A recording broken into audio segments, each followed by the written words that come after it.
ಇದು ಬಜಹುರೇ ಮನ. ಆಯ್ತಾ? ಬುಕ್ ಆಯ್ತಾ?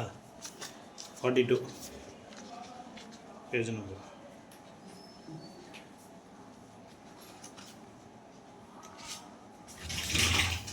ಹೇಗೆ ಇನ್ನೊಂದು ಇದೆ ಕೊಡಿದ್ದು. ಆಯ್ತು, ನನಗೆ ಐತೆ.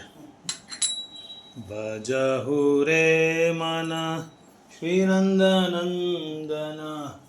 ಅಭಯ ಚರಣರವಿಂದರೇ. ಬಜಹುರೇ ಮನ ಶ್ರೀನಂದನಂದನ ಅಭಯ ಚರಣರವಿಂದರೇ. ದುರ್ಲಭ ಮಾನವ ಜನಮ ಸತ್ಸಂಗೇ, ದುರ್ಲಭ ಮಾನವ ಜನಮ ಸತ್ಸಂಗೇ, ತಾರೋ ಹೇ ಭವ ಸಿಂಧುರೇ, ತಾರೋ ಹೇ ಭವ ಸಿಂಧುರೇ. 42 ಪೇಜ್ ನಂಬರ್ ಆಯ್ತಾ?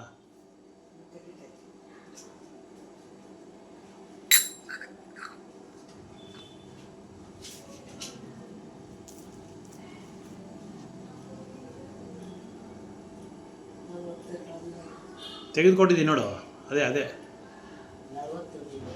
ಹಾಂ,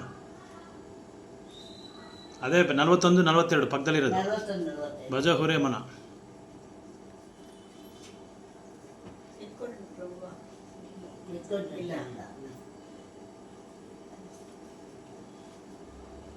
ಪೇಜ್ ನಂಬರ್ ಎಷ್ಟು ತೆಗೆದೇ ಕೊಟ್ಬಿಟ್ಟಿದ್ದೀನಿ ನಾನು.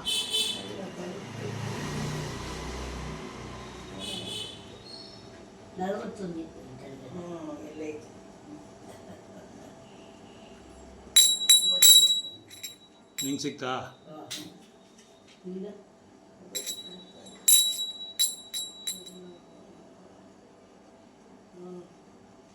ಸಿಗ್ತಾ?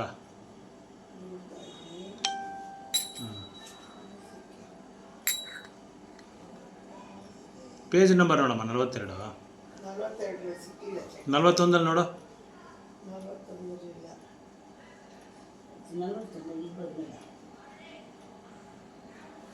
ಕೆಳಗಡೆ ಇರುತ್ತೆ, ರೈಟ್ ಸೈಡಲ್ಲಿ ಕೊಡಿಲ್ಲ.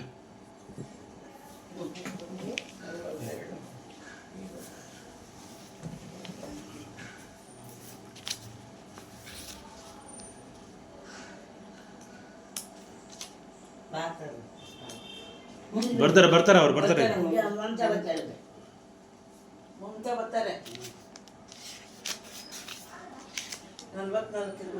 ಇದರಲ್ಲಿ ಬೇರೆ ಇದ್ದಂಗೆ ಇದು ನೋಡಿದೆ.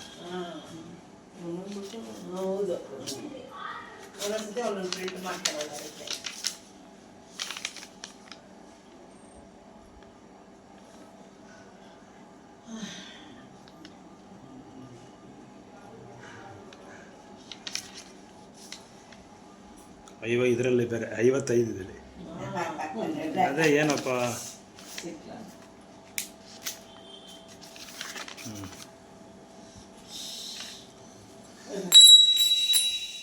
ಬಜಹುರೇ ಮನ ಶ್ರೀನಂದನಂದನ ಅಭಯ ಚರಣರವಿಂದರೇ.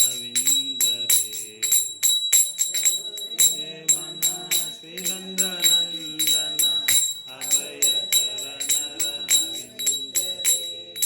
ದುರ್ಲಭ ಮಾನವ ಜನಮ ಸತ್ಸಂಗೇ, ದುರ್ಲಭ ಮಾನವ ಜನಮ ಸತ್ಸಂಗೇ, ತಾರೋ ಹೇ ಭವ ಸಿಂಧುರೇ, ಹೇ ಭವ ಸಿಂಧುರೇ, ತಾರೋ ಹೇ ಭವ ಸಿಂಧುರೇ.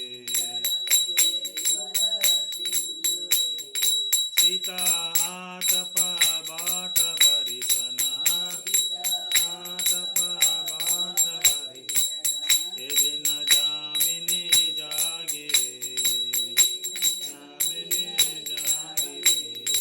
ವಿಫಲ ಸೇವಿನ ಕೃಪನ ದುರಜನ, ವಿಫಲ ಸೇವಿನ ಕೃಪನ ದುರಜನ, ಚಪಲ ಸುಕಲ ಬರಾಗಿರೆ, ಸುಕಲ ಬರಾಗಿರೆ, ಚಪಲ ಫಲ ಸುಖ ಲಭಲಾಗಿರೆ ಯದನಯ ಬನ ಪುತ್ರ ಪರಿಜನ ಯದನಯ ಬನ ಪುತ್ರ ಪರಿಜನ ಇಚೆಗೆ ಅಚ ಪರತೀತಿರೆ ಇಚೆಗೆ ಅಚ ಪರತೀತಿರೆ ಕಮಲ ದಲ ಜಲ ಜೀವನ ತಲಮಲ ಕಮಲ ದಲ ಜೀವನ ತಲಮ ಭಜಹು ಹರಿಪದ ನೀತಿರೆ ಭಜಹು ಹರಿಪದ ನೀತಿರೆ ಶ್ರವಣ ಕೀರ್ತನ ಸ್ಮರಣ ವಂದನ ತನ ಕೀರ್ತನ ಸ್ಮರಣ ವಂದನ ಪಾದ ಸೇವನ ದಾಸ್ಯರೇ पूजन सखी जन आत्मनिवेदन सखी जन आत्मनिवेदन गोविंद दास अभिलाष रे गोविंद दास अभिलाष रे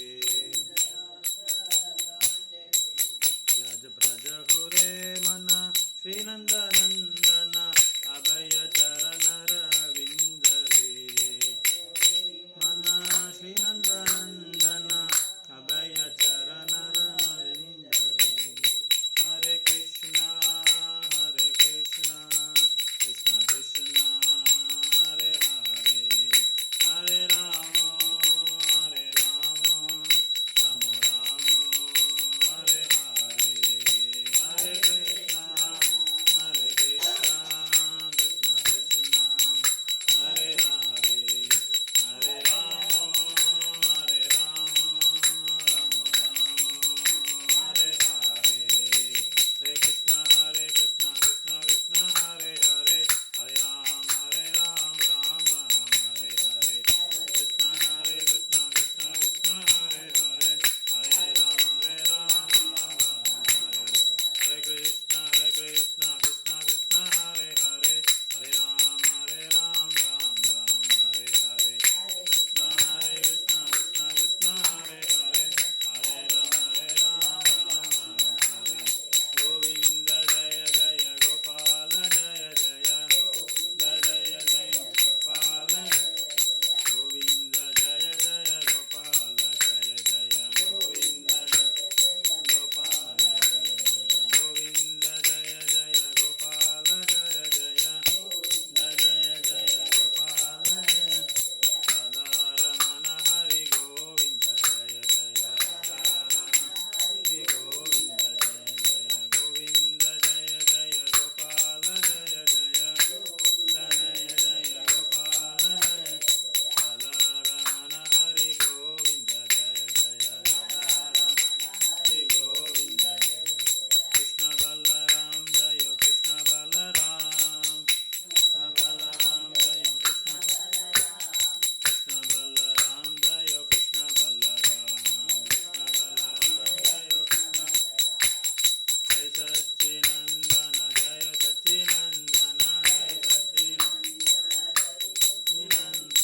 जय सच्चिनंदन गौर हरे सच्चिनंदन गौर जय प्रभुपदा जय प्रभुपदा प्रभुपदा जय प्रभुपदा जय प्रभुपदा प्रभुपदा प्रभुपदा जय प्रभुपदा जय गौर हरि बोल हरि बोल हरि बोल हरि बोल जय गौर हरि बोल हरि बोल हरि बोल हरि बोल जय ओम विष्णुपाद परमहंस पारिव्राजकाचार्य अष्टोत्तर सतशील भक्ति वेदांत स्वामी शील प्रभुपाद की नामाचार्य शील हरिदास ठाकुर की युग धर्म हरिनाम संकीर्तन महायज्ञ की वृंदावन धाम की नवदीप धाम की जगन्नाथपुरी धाम की गंगामय यमुना मैया की भक्ति देवी श्रीमती तुलसी महारानी की अनंत कोटि वैष्णव वृंद की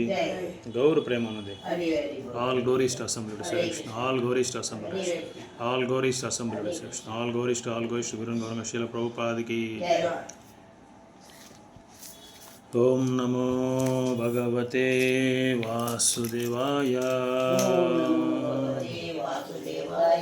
ಓಂ ನಮೋ ಭಗವತೆ ವಾಸುದೇವಾಯ. ನಾರಾಯಣಂ ನಮಸ್ಕೃತ್ಯಂ ನರಂ ಚೈವ ನರೋತ್ತಮಂ ದೇವೀಂ ಸರಸ್ವತಿಂ ವ್ಯಾಸಂ ತದೋ ಜಯಮುದೀರಯೇ. ನಷ್ಟಪ್ರಾಯೇಷು ಅಭದ್ರೇಷು ನಿತ್ಯಂ ಭಾಗವತ ಸೇವಯಾ. ಭಗವತೆ ಉತ್ತಮ ಶ್ಲೋಕೆ ಭಕ್ತಿರ್ಭವತಿ ನೈಸ್ತಿಕಿ. ಮೂಕಂ ಕರೋತಿ ವಾಚಾಲಾಂ ಪಂಗುಂ ಲಂಘಯತೆ ಗಿರಿಂ. ಯತ್ಕೃಪಾತಂ ವಂದೇ ಶ್ರೀಗುರುಂ ದೀನತಾರಿಣಂ. ಪರಮಾನಂದ ಮಾಧವ ಶ್ರೀ ಚೈತನ್ಯ ಈಶ್ವರ. ಭಗವದ್ಗೀತಾ ಯಥಾರೂಪ ಅಧ್ಯಾಯ 2 ಶ್ಲೋಕ ನಂಬರ್ 2 ಅಧ್ಯಾಯ 6 ಶ್ಲೋಕ ನಂಬರ್ 2. ಯಂ ಸನ್ಯಾಸಂ ಇತಿ ಪ್ರಹುರ್. ಯಂ ಸನ್ಯಾಸಂ ಇತಿ ಪ್ರಹುರ್ ಯೋಗಂ ತಂ ವಿಧಿ ಪಾಂಡವ. ಯೋಗಂ ತಂ ವಿಧಿ ಪಾಂಡವ. ಯೋಗಂ ತಂ ವಿಧಿ ಪಾಂಡವ. ನಾಹ್ಯಾಸ ಸನ್ಯಾಸಸ್ತ ಸಂಕಲ್ಪೋ. ನಾಹ್ಯಾಸ ಸನ್ಯಾಸಸ್ತ ಸಂಕಲ್ಪೋ ಯೋಗಿ ಭವತಿ ಕಶ್ಚನ. ಹರೇ ಕೃಷ್ಣ ಹರೇ ಕೃಷ್ಣ.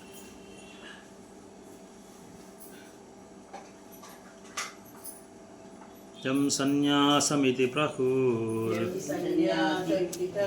ಯೋಗಂ ತಂ ವಿಧಿ ಪಾಂಡವ. ನಾಹಿ ಅಸನ್ಯಾಸಸ್ತ ಸಂಕಲ್ಪೋ ಯೋಗಿ ಭವತಿ ಕಶ್ಚನ. ಯಂ ಸನ್ಯಾಸಮಿತಿ ಪ್ರಹುರ್ ಯೋಗಂ ತಂ ವಿಧಿ ಪಾಂಡವ. ನಹ್ಯ ಸನ್ಯಾಸಸ್ತ ಸಂಕಲ್ಪೋ ಯೋಗಿ ಭವತಿ ಕಶ್ಚನ. ಯಂ ಸನ್ಯಾಸಮಿತಿ ಪ್ರಾಹುರ್ ಯೋಗಂ ತಂ ವಿಧಿ ಪಾಂಡವ. ನಹ್ಯ ಸನ್ಯಸ್ತ ಸಂಕಲ್ಪೋ ಯೋಗಿ ಭವತಿ ಕಶ್ಚನ.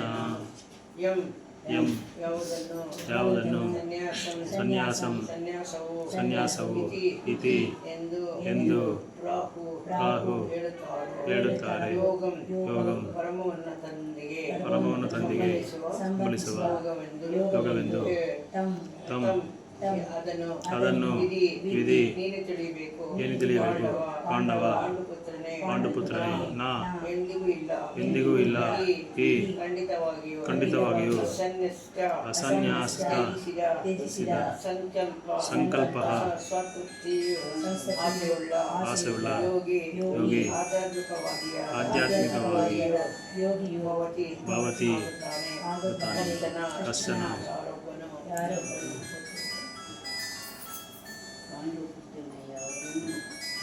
ಸನ್ಯಾಸವೆಂದು ಕರೆಯುವುದು.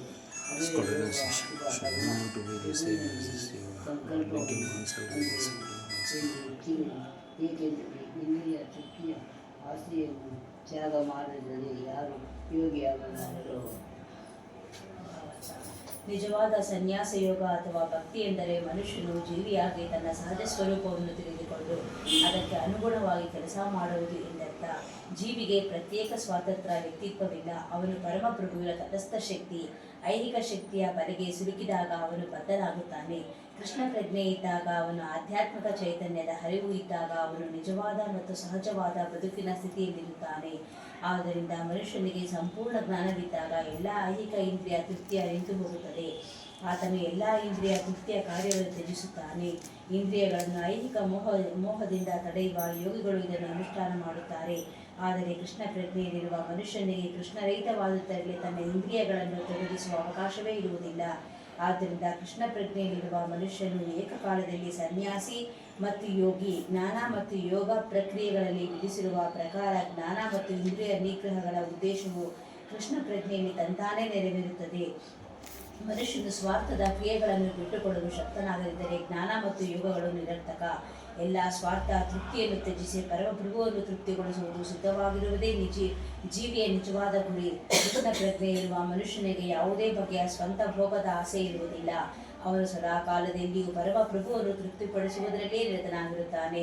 ಪರಮೋನ್ನತ ಬಗ್ಗೆ ಏನೂ ತಿಳಿಯದವನು ಸ್ವಂತ ತೃಪ್ತಿಯಲ್ಲಿ ತೊಡಗಬೇಕಾಗುತ್ತದೆ, ಏಕೆಂದರೆ ಯಾರೂ ನಿಷ್ಕ್ರಿಯ ನೆಲೆಯಲ್ಲಿ ನಿಲ್ಲಲು ಸಾಧ್ಯವಿಲ್ಲ. ಕೃಷ್ಣ ಪ್ರಜ್ಞೆಯ ಅನುಷ್ಠಾನದಿಂದ ಎಲ್ಲ ಉದ್ದೇಶಗಳು ಪರಿಪೂರ್ಣವಾಗಿ ಈಡೇರುತ್ತದೆ.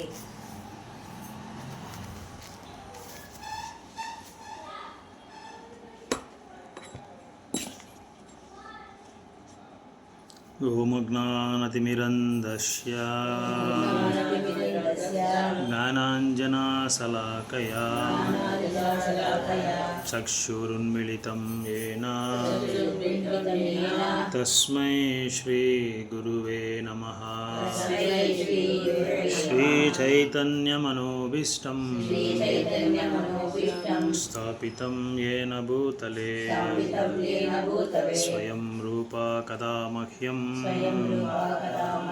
ದದಾತಿ ಸ್ವಪದಾಂತಿಕಂ. ವಾಂಛಾಕಲ್ಪತರುಭ್ಯಶ್ಚ ಕೃಪಾಸಿಂಧುಭ್ಯ ಏವ ಚ ಪತಿತಾನಾಂ ಪಾವನೇಭ್ಯೋ ವೈಷ್ಣವೇಭ್ಯೋ ನಮೋ ನಮಃ. ಜಯ ಶ್ರೀ ಕೃಷ್ಣ ಚೈತನ್ಯ ಪ್ರಭು ನಿತ್ಯಾನಂದ ಶ್ರೀ ಅದ್ವೈತ ಗದಾಧರ ಶ್ರೀವಾಸಾದಿ ಗೌರ ಭಕ್ತ ವೃಂದ. ಹರೇ ಕೃಷ್ಣ ಕೃಷ್ಣ ಕೃಷ್ಣ ಹರೇ ಹರೇ, ಹರೇ ರಾಮ ರಾಮ ರಾಮ ಹರೇ ಹರೇ. ಹರೇ ಕೃಷ್ಣ ಕೃಷ್ಣ ಕೃಷ್ಣ ಹರೇ ಹರೇ, ಹರೇ ರಾಮ ರಾಮ ರಾಮ ಹರೇ ಹರೇ. ಹರೇ ಕೃಷ್ಣ ಕೃಷ್ಣ ಕೃಷ್ಣ ಹರೇ ಹರೇ, ಹರೇ ರಾಮ ರಾಮ ರಾಮ ಹರೇ ಹರೇ. ಸೊ ಭಗವಂತ ಅರ್ಜುನ್ಗೆ ಸ್ಟೆಪ್ ಬೈ ಸ್ಟೆಪ್ ಒಂದೊಂದೇ ಹೇಳ್ಕೊಂಬರ್ತಾ ಇದ್ದಾರೆ, ಉಪದೇಶ ಮಾಡ್ಕೊಂಬರ್ತಾ ಇದ್ದಾರೆ.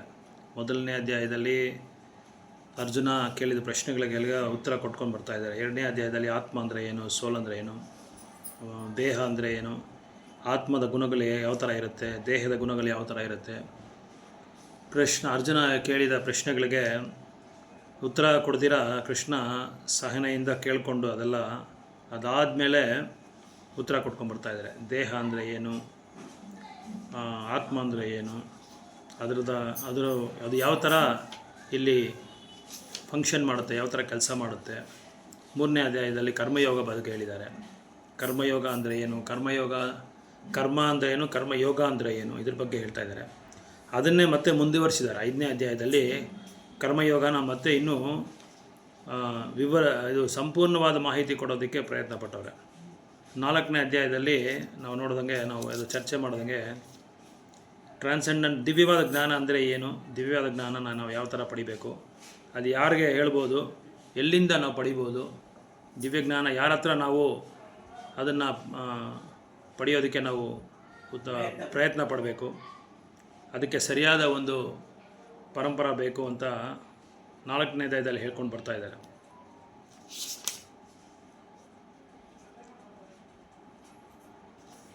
ಸೊ ಅದನ್ನು ಹೇಳಿದ್ದಾರೆ. ಇದು ಭಗವದ್ಗೀತಾ, ಈ ಗೀತಾ ಬಂದು ಹೀಗಲ್ಲ ನಾನು ಹೇಳಿದ್ದು, ಇದಕ್ಕೆ ಹಿಂದೆಯೇ ನಾನು ಸೂರ್ಯ ಭಗವಾನ್ಗೆ ಹೇಳಿದ್ದೀನಿ. ಸೂರ್ಯ ಭಗವಾನ್ ಬಂದು ಮನುಗೆ ಹೇಳಿದ್ದಾರೆ, ಮನು ಬಂದು ಇಕ್ಷ್ವಾಕು ಹೇಳಿದ್ದಾರೆ. ಈಗ ನಿನಗೆ ನೂತನವಾಗಿ ಹೇಳೋದು ಏನಿಲ್ಲ, ಇದು ಆಲ್ರೆಡಿ ಈ ದಿವ್ಯಜ್ಞಾನವನ್ನು ನಾನು ಉಪದೇಶ ಮಾಡಿದ್ದೀನಿ. ಸೊ ಸಕಾಲದಲ್ಲಿ ಏನಾಗಿದೆ ಅಂದರೆ, ಅದು ಮಧ್ಯಂತರ ತಗೊಂಡು ಸರಿಯಾದ ಒಂದು ವ್ಯಕ್ತಿ ನನಗೆ ಆಯ್ಕೆ ಮಾಡೋಕ್ಕಾಗ್ದಿರ ನಾನು ಯಾರಿಗೂ ಹೇಳಿಲ್ಲ. ಅದಾದಮೇಲೆ ನಿನ್ನ ಆಯ್ಕೆ ಮಾಡಿಕೊಂಡೆ. ನಿನ್ನ ಆಯ್ಕೆ ಮಾಡ್ಕೊಂಡಿರೋ ಕಾರಣ ಏನಂದರೆ, ನೀನು ಭಕ್ತ, ಭಕ್ತಾಸಮಿ ಸಖೋಸಮಿ ಅಂತ ಹೇಳ್ತಾ ಇದ್ದಾರೆ. ನೀನು ಸ್ನೇಹಿತ ಮತ್ತು ಭಕ್ತ, ಅದಕ್ಕೆ ನಿನಗೆ ನಾನು ನಿನ್ನ ಐಕ್ಯ ಮಾಡ್ಕೊಂಡು ನಾನು ಹೇಳ್ತಾ ಇದ್ದೀನಿ ಅಂತ 4ನೇ ಅಧ್ಯಾಯದಲ್ಲಿ ಭಗವಂತ ಅರ್ಜುನಿಗೆ ಉತ್ತರ ಕೊಡ್ತಾನೆ ಇದ್ದಾರೆ. ಅದಾದಮೇಲೆ ಅರ್ಜುನನಿಗೆ ಹೇಳ್ತಾರೆ, ನೀನು ಹಿಂದಿನ ಕಾಲದಲ್ಲಿ ನೀನು ಜನ್ಮ ತೊಗೊಂಡಿದ್ಯಾ, ಈಗಲೂ ಜನ್ಮ ತೊಗೊಂಡಿದ್ಯಾ, ಇನ್ನು ಮುಂದೇನು ಜನ್ಮ ತೊಗೊಳ್ತಾ ಇದೆಯಾ ನೀನು. ನಾನು ಯಾವಾಗಲೂ ಇರ್ತೀನಿ, ಆದರೆ ನೀನು ಯಾರು ಅಂತ ನೀನು ಮರ್ತೋಗಿದ್ಯಾ. ಆದರೆ ನಾನು ಮರ್ತೋಗಲ್ಲ. ಕಾರಣ ಏನು ಅಂದರೆ, ನೀನು ಯಾವಾಗಲೂ ದೇಹನ ಬದಲಾಯಿಸ್ಕೊತಾ ಇದೆಯಾ. ನಾನು ದೇಹ ಬದಲಾಯಿಸ್ಕೊಳ್ಳಲ್ಲ. ನಾನು ಯಾರು? ಸಚ್ಚಿದಾನಂದ ಸ್ವರೂಪ ಭಗವಂತ ಭೌತಿಕ ಪ್ರಪಂಚಕ್ಕೆ ಬಂದ್ರೇನೋ ಅವರ ನಿಜವಾದ ದಿವ್ಯವಾದ ಒಂದು ರೂಪವನ್ನು, ದಿವ್ಯವಾದ ಜ್ಞಾನವನ್ನು ಯಾವಾಗಲೂ ಬದಲಾಯಿಸೋದಿಲ್ಲ. ಅದು ಯಾವಾಗಲೂ ಹಂಗೆ ಇರುತ್ತೆ. ಅವ್ರು ಎಲ್ಲಿದ್ದೇನೋ ಹಂಗೆ, ಅದು ಸಚ್ಚಿದಾನಂದ ವಿಗ್ರಹ ಸ್ವರೂಪ ಹಂಗೆ ಇರುತ್ತೆ, ಅವ್ರಿಗೆ ಆ ಗುಣ ಹಂಗೆ ಇರುತ್ತೆ. ಆದರೆ ನಾವು ಬದ್ಧ ಜೀವಿಗಳು ಈ ಭೌತಿಕ ಪ್ರಪಂಚಕ್ಕೆ ಬಂದ ತಕ್ಷಣವೇ ನಮ್ಮ ಗುಣ ಚೇಂಜ್ ಆಗಿಬಿಡುತ್ತೆ, ನಮ್ಮ ವ್ಯವಹಾರ ಚೇಂಜ್ ಆಗಿಬಿಡುತ್ತೆ, ನಮ್ಮ ಪ್ರಜ್ಞೆ ಚೇಂಜ್ ಆಗಿಬಿಡುತ್ತೆ. ಮತ್ತು ನಾವು 3 ಗುಣಗಳಿಗೆ ನಾವು ಬದ್ಧರಾಗ್ಬಿಡ್ತೀರಿ, 3 ಕ್ಲೇಶಗಳಿಗೂ ಬದ್ಧರಾಗ್ಬಿಡ್ತೀರಿ. ಸೊ ಈ ಥರ ಕರ್ಮಯೋಗದ ಬಗ್ಗೆ ಮತ್ತು ಧ್ಯಾನ ಯೋಗದ ಬಗ್ಗೆ, ಇದು ದಿವ್ಯವಾದ ಜ್ಞಾನದ ಬಗ್ಗೆ ಹೇಳ್ಕೊಂಡು ಈಗ ಮತ್ತೆ ಏನು ಮಾಡಿದರೆ ಧ್ಯಾನ ಯೋಗ ಬಗ್ಗೆ ಹೇಳ್ತಾ ಇದ್ದಾರೆ.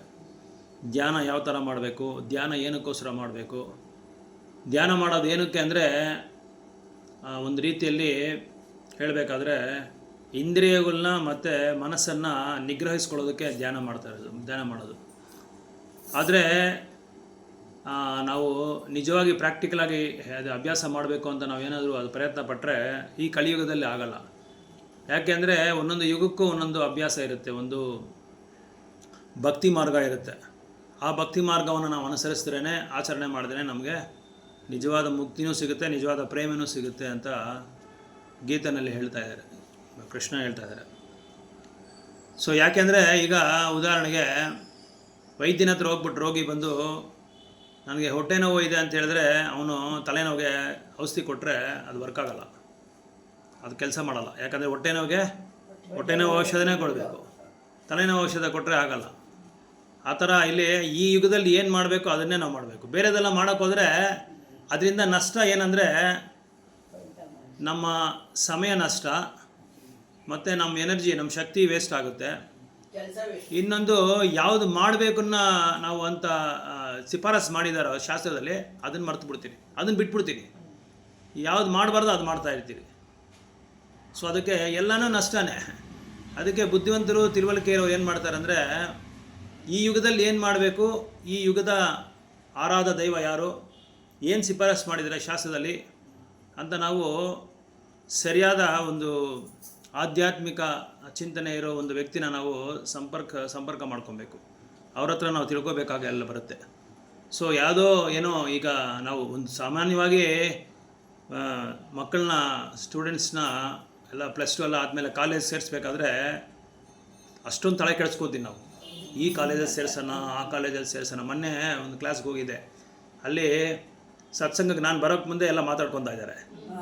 ನನ್ನ ಮಗನ್ನ ಕೊಯಂಬತ್ತೂರಲ್ಲಿ ಶಾಸ್ತ್ರ ಕಾಲೇಜಲ್ಲಿ ಸೇರಿಸಿದೆ, ಆಮೇಲೆ PhD ಕಾಲೇಜ್, ಅವನು ಅಲ್ಲಿ PhDಲಿ ಹೋಗ್ಬೇಕು ಅಂತಾನೆ, ಅಲ್ಲಿ ಹೋಗ್ಬೇಕು ಅಂತಾನೆ, ಇಲ್ಲಿ ಹೋಗ್ಬೇಕಂತಾನೆ, ಅಲ್ಲಿ ವೆಜಿಟೇರಿಯನ್ ಇದೆ, ಇಲ್ಲಿ ನಾನ್ ವೆಜಿಟೇರಿಯನ್ ಇದೆ, ಏನೇನೋ ಮಾತಾಡ್ಕೊತಾ ಇದ್ರು.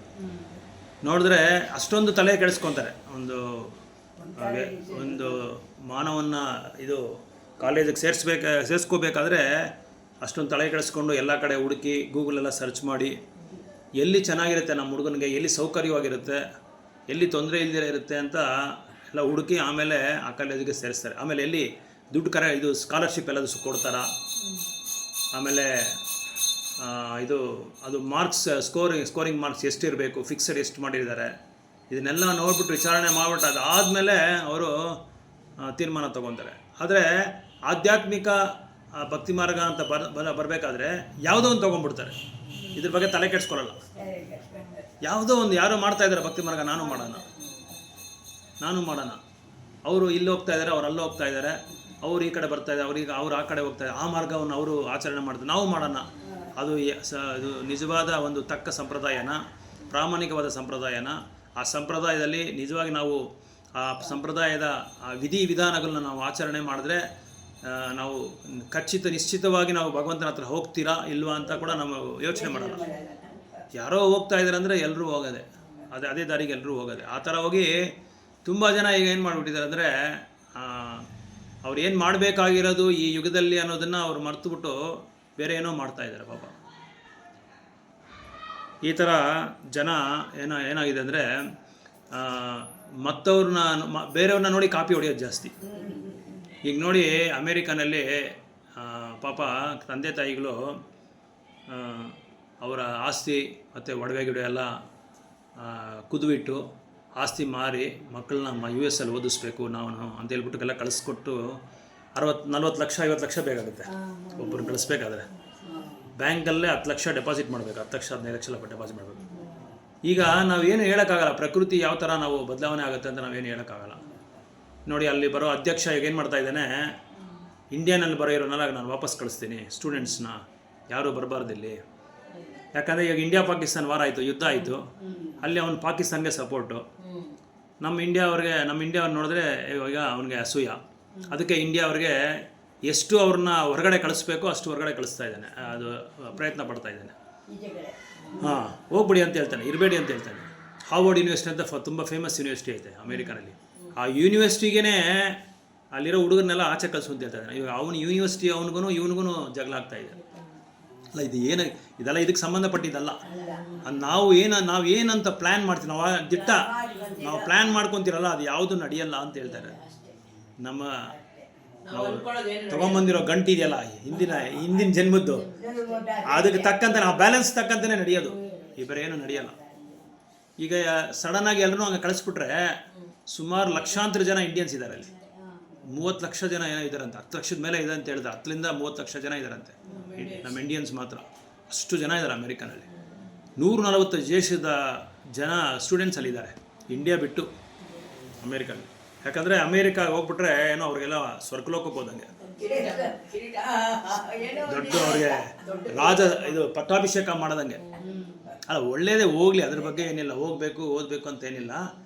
ಆಗದೇ ಇರೋನೆಲ್ಲ ಪಾಪ ತಂದೆ ತಾಯಿ ಏನು ಮಾಡ್ತಾರೆ, ನೀನು ಓದು, ನೀನು ಚೆನ್ನಾಗಿ ಓದು, ನೀನು ಅಮೇರಿಕಾಗೆ ಹೋಗಬೇಕು. ಯಾಕಂದರೆ ಪಕ್ಕದ ಮನೆಯವನು ಹೋಗಿದ್ದಾನೆ, ಎದುರು ಮನೆಯವನು ಹೋಗಿದ್ದಾನೆ, ನನ್ನ ತಂಗಿ ಮಗನ ಹೋಗಿದ್ದಾನೆ, ನಮ್ಮ ಅಣ್ಣನ ಮಗನ ಹೋಗಿದ್ದಾನೆ, ಅವನು ಹೋಗಿದ್ದಾನೆ.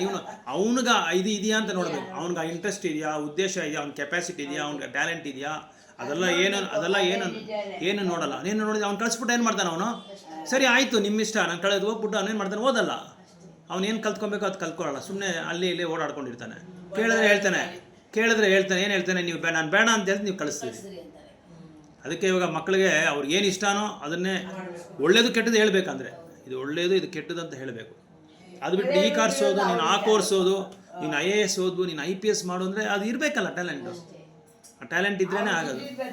ಆ ಚಮತ್ಕಾರ ಇರಬೇಕು, ಆ ಬುದ್ಧಿ ಇರಬೇಕು, ಅದಕ್ಕೆ ತಕ್ಕಂತೆ ಇವನು ಪ್ರಿಪೇರ್ ಮಾಡಬೇಕು, ಇದೆಲ್ಲ ಇದೆ. ಸೊ ನಾವು ಅಂದ್ಕೊಂಡಿರೋದು ಯಾವುದೂ ಆಗಲ್ಲ. ಅದಕ್ಕೆ ಫಿಸಿಕೋ ನೇಚರ್ ಅಂತ ಇಂಗ್ಲೀಷಲ್ಲಿ ಹೇಳ್ತಾರೆ. ಅವನ ಶಾರೀರಿಕವಾಗಿ ಮಾನಸಿಕವಾಗಿ ಅವನು ಯಾವ ಥರ ಅವನ ಹತ್ರ ಒಂದು ಪ್ರಕೃತಿ ನೇಚರ್, ಅವನು ಏನು ನೇಚರ್ ಇರುತ್ತೋ ಸ್ವಭಾವ ಅಂತ ಹೇಳ್ತಾರೆ. ಅವನ ಸ್ವಭಾವಕ್ಕೆ ತಕ್ಕಂತೆ ನಾವು ಮಾಡ್ಕೋಬೇಕಾಗಿ ಬರುತ್ತೆ. ಅದಕ್ಕೆ ಇಲ್ಲಿ ನಾವು ಕಲಿಯುಗದಲ್ಲಿ ನಾವು ಏನೇನು ಮಾಡೋದನ್ನು ಆಗಲ್ಲ. ಎಷ್ಟು ನಾವು ತಲೆ ಕೆಳಗೆ ಕಾಲ ಮೇಲೆ ಹಾಕೋದನ್ನು, ಧ್ಯಾನ ಮಾಡೋದು ಮತ್ತು ಯೋಗ ಮಾಡೋದು, ಇದೆಲ್ಲ ಮಾಡಿದ್ರೆ ಭಗವಂತನ ಹತ್ರ ಹೋಗೋಕ್ಕಾಗಲ್ಲ. ಯಾಕಂದರೆ ಕಲಿಯುಗದಲ್ಲಿ ಅದು ಶಿಫಾರಸು ಮಾಡಿಲ್ಲ, ಆಗೋದೂ ಇಲ್ಲ. ಅದಕ್ಕೆ ಪದ್ಮಾಸನದಲ್ಲಿ ಕೂತ್ಕೋಬೇಕು, ಆಮೇಲೆ ಶ್ವಾಸನ ಇದು ಇನ್ಹೇಲು ಎಕ್ಸೇಲ್ 2 ಮಾಡಬೇಕು. ಇದೆಲ್ಲ ಮಾಡಿಕೊಂಡು ಅದನ್ನೆಲ್ಲ ಹಿಂಗೆ ಬ್ರೀತ್ನ ಹೋಲ್ಡ್ ಮಾಡಬೇಕು, ಶ್ವಾಸನ ಹಿಂಗೆ ಇಟ್ಕೊಬೇಕು ಒಂದು 5 ನಿಮಿಷ 6 ನಿಮಿಷ 10 ನಿಮಿಷ. ಅದು ದಿನ ಹೆಚ್ಚಿಸ್ಕೊಂಡು ಹೋಗ್ತಾ ಇರಬೇಕು. ಇದೆಲ್ಲ ಇದು ಪ್ರಾಕ್ಟಿಕಲಾಗಿ ಆಚರಣೆ ಮಾಡುವಂಥ ಒಂದು ಪದ್ಧತಿನೇ ಅಲ್ಲ. ಏನೋ ಎಲ್ಲರೂ ಮಾಡ್ತಾರೆ ಅಂತ ನಾವು ಸ್ವಲ್ಪ ಜನ ಹೋಗ್ಬೋದು. ಶಾರೀರಿಕವಾಗಿ ಇದು ಆರೋಗ್ಯಪರವಾಗಿ ನಾವು ಮಾಡ್ಕೋಬೋದು. ಆರೋಗ್ಯಕ್ಕೆ ಏನೇನು ಬೇಕೋ ಅದನ್ನು ಮಾಡ್ಕೊಳ್ಳೇಬೇಕು. ಈಗ 100% ಮಾಡ್ಕೊಳ್ಳೇಬೇಕು. ಅದಕ್ಕೆ ನಮಗೇನು